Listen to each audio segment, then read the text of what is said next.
everybody, 'tis I. I had a poignant thought today, and I just want to say our topic today is seeds of estrangement. The seeds of estrangement were planted long before your children made the decision to disconnect.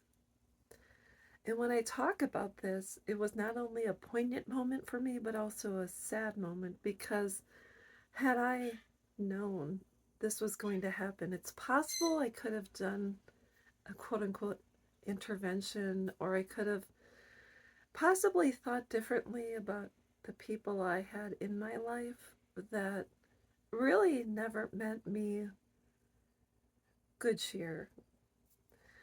Let's dive into the fact that a lot of us are divorced parents. And so the seeds of estrangement were planted from when your children were very young on. And it happens when parents take out a vendetta against their spouse, or they're living with someone they don't really care about or love, or they have no respect for their partner, whether it's a wife to a husband or a husband to a wife, where the mom will say, well, your dad is a loser or deadbeat, the father will say, oh, you're just like your mother. You'll see it being planted from very early on, where one parent or even both parents use their children as weapons against one another. And I'm not saying I was perfect throughout my marriage or my divorce. I said things about my ex-husband that were probably unkind in front of my children or to my children. And I'm not saying that I am guilt-free in all of this. But when it comes to our children disconnecting from us,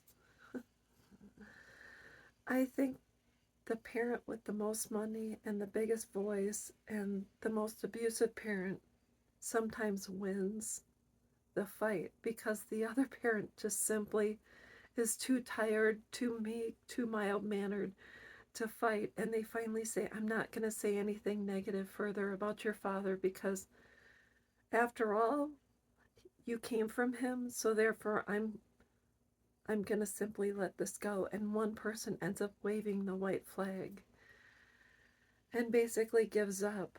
So, in most cases, when estrangement happens, this has been years and years in the making. It's not that one day our sons and daughters woke up and said, well, I'm going to walk out of my mom or dad's life because I'm just done. No, this has been going on for some time. In fact, the person that breaks up with is the person that does the breaking up. They've had time to prepare mentally, emotionally, physically, and they've been able to disconnect because once they're gone, they don't have to see the face of the person left behind, the tears, the pain, the sadness, the grief, the disparity, the despair in general. It's as if they walk away and they built that wall. You're on the other side of the wall, and whatever happens, happens.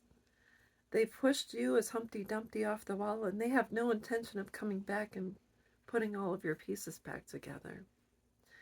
It's a hard pill to swallow when you have thought your entire life, I can't wait to be a mom. Now I'm a mom. I can't wait to be a grandma, and I can't wait to do things, be in the room when my daughter gives birth, walk my daughter down the aisle.